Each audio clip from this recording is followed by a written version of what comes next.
Jadi yang Protestan 66 kitab atau surat, Katolik 73 surat, Ortodok 78 surat, Ethiopia 81 surat. Jadi yang Ortodok menolak 3 dari Ethiopia, yang Katolik menolak 5 dari Ortodoks, yang Protestan menolak 7 dari Katolik. Jadi belum kompak gitu. Ya, antara Protestan, Katolik, Ortodok, kitabnya belum kompak gitu. Tuhannya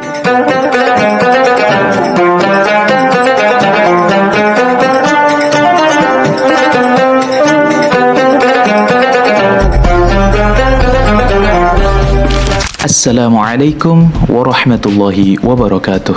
Alhamdulillahi rabbil alamin, wabihi nasta'inu ala umuri dunya waddin, wassalatu wassalamu ala sayyidil mursalin wa ala alihi wa ashabihi ajma'in. Qala Allah ta'ala fi kitabihil aziz, a'udzu billahi minasyaitonir rajim.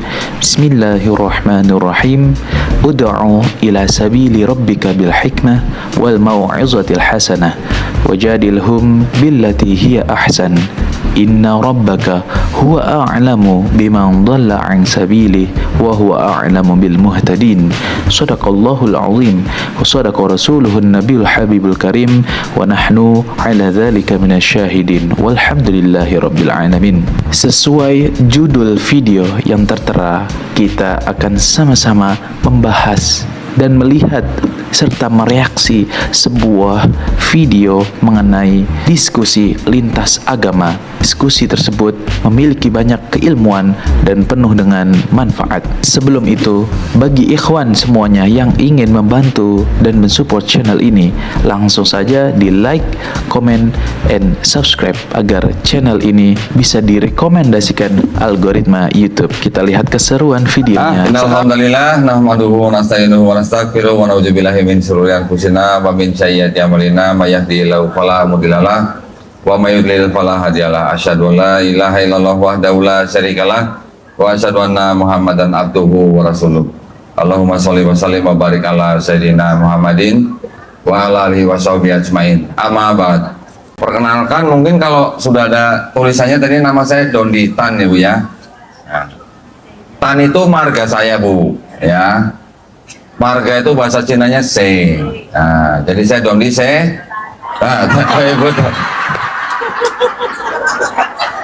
Kalau tadi MC bilang saya mualaf gitu, udah 10 tahun masa mualaf terus? Jangan mualaf terus MC ya. Mantan kafir gitu ya.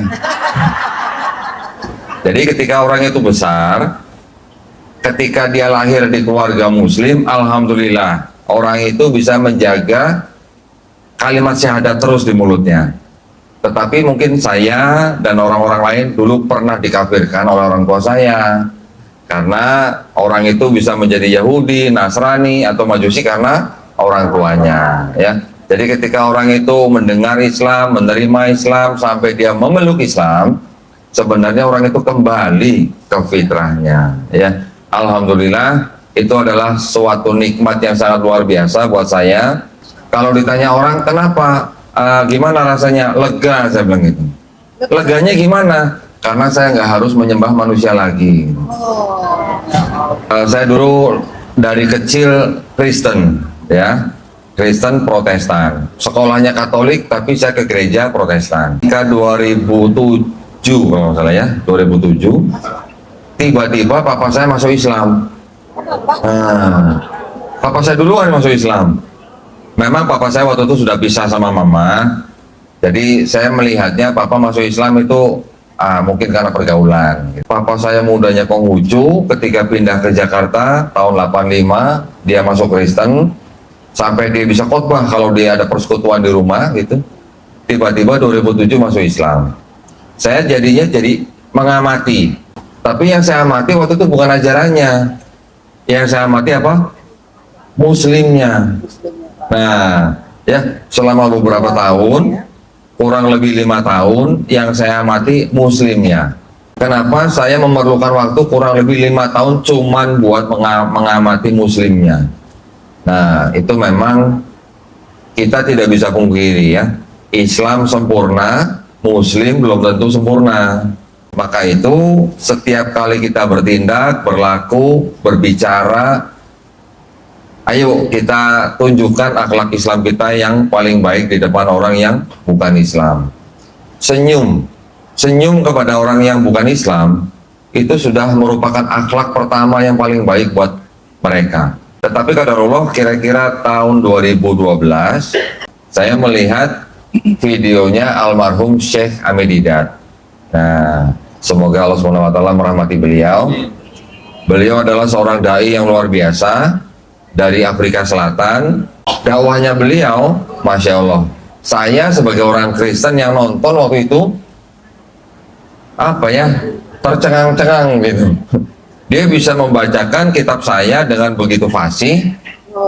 Buka ayat ini, buka ayat itu gitu ya. Jadi lama-lama saya nonton video dia sambil pegang kitab saya gitu. Di dalam kitab saya waktu itu oleh beliau disebutkan ada apa? Plagiarisme. Misalnya 35 ayat di surat ini dengan 35 ayat di surat lain itu sama persis. Ada nggak Bun? Nggak ada. Kalau yang diulang ada nggak Bun? Ada. Ar-Rahman ya Bun ya. Tapi kalau 35 ayat di surat ini sama dengan 35 ayat di surat lain, ada nggak Bun? Nah, itu yang namanya plagiarisme. Kemudian dia bisa sebutkan ayat ini dengan ayat ini kontradiksi. Yang sini bilang orang ini waktu jadi raja umur 22 tahun, surat lain menyebutkan orang yang sama jadi raja umur 42 tahun, beda 20 tahun. Waduh, saya pikir, ini kitab saya loh, saya bilang. Selama ini saya mengimani loh, cuman saya kok nggak tahu gitu. Jadi setelah menonton video-video beliau, saya jadi riset sendiri, Bun.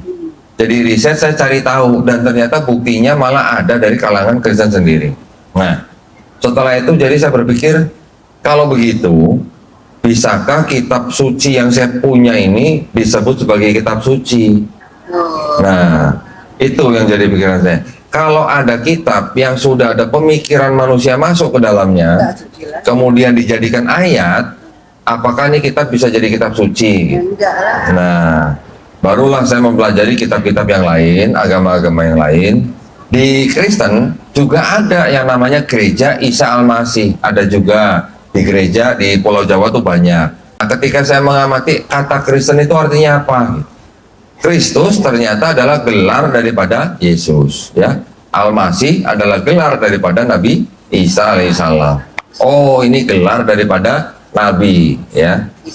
Ketika saya cek Yahudi berasal dari nama daripada anak keempat daripada Nabi Yakub alaihissalam, dari kata Yehuda, ya. Yehuda akhirnya menjadi Yahudi. Yahudi yang tadi bangsa juga sekarang dipakai sebagai nama agama. Kemudian ada lagi kita kenal dengan agama Hindu. Hindu adalah ternyata nama tempat daripada agama tersebut berasal di India, ya. Hindu juga ada kasta-kasta. Saya lihat Buddha ternyata gelar daripada Siddhartha Gautama. Konghucu, ada yang tahu Bu artinya Konghucu? Nggak tahu. Konghucu itu sebenarnya bukan. Konghucu itu nama daripada nabi agama itu. Jadi sebenarnya kalau kita pelajari agama-agama itu, bisa dikatakan mungkin sebenarnya awalnya semuanya tauhid. Nah, ya, ketika nabinya masih ada tauhid, tapi ketika sudah meninggal, pengikut-pengikutnya yang mungkin sudah beberapa generasi sesudahnya, ini yang mulai melakukan pemikiran-pemikiran agama yang menjadikan ajarannya jadi berbeda dengan ajaran nabinya. Ketika ke Islam, saya pikir Islam itu nama nabi atau gelar orang atau nama anak nabi gitu ya. Ternyata Islam artinya apa? Selamat. Apalagi Bu? Berserah diri. Berserah diri, oh rahmatan lil alamin. Apalagi Bu? Udah segini doang Bun? Banyak. Oh banyak, harusnya banyak ya. Selamat, damai, berserah diri, patuh, taat, tunduk, mengabdi kepada siapa? Allah Subhanahu wa taala. Kita sebagai orang Islam, agama samawi itu ada berapa Bun? Nah, berapa Bu? Islam, Kristen, Yahudi. Berapa? Sebagai orang Islam. Satu aja. Satu aja. Kok pada ragu-ragu tadi? Sebagai orang Islam, Islam itu agama yang paling benar atau agama yang benar, Bun? Widih, mantap. Masya Allah, Alhamdulillah. Kalau kita bilang Islam agama yang paling benar, berarti kita menyalahi inna dina indallahil Islam. Di depan saya ini ada sebuah kitab. Ada kitab namanya kitab Tanakh. Ya, kitab Tanakh ini punya siapa? Kitab Tanakh ini ternyata punya Yahudi. Ini yang menjadi separuhnya kitab orang Kristen. Ini adalah kitabnya orang Kristen Protestan. Sebut saja nih Bible. Pakai bahasa Inggris, Bu, biar kelihatan modern dikit, Bu, gitu ya. Bible gitu ya. Isinya 66 surat. Ini isinya 73 surat. Ini ada Kristen Ortodoks. Nah, 78 surat. Ini Kristennya Ethiopia. 81 surat. Jadi yang Protestan 66 kitab atau surat, Katolik 73 surat, Ortodok 78 surat, Ethiopia 81 surat. Jadi yang Ortodok menolak 3 dari Ethiopia, yang Katolik menolak 5 dari Ortodoks, yang Protestan menolak 7 dari Katolik. Jadi belum kompak gitu. Ya, antara Protestan, Katolik, Ortodok kitabnya belum kompak gitu.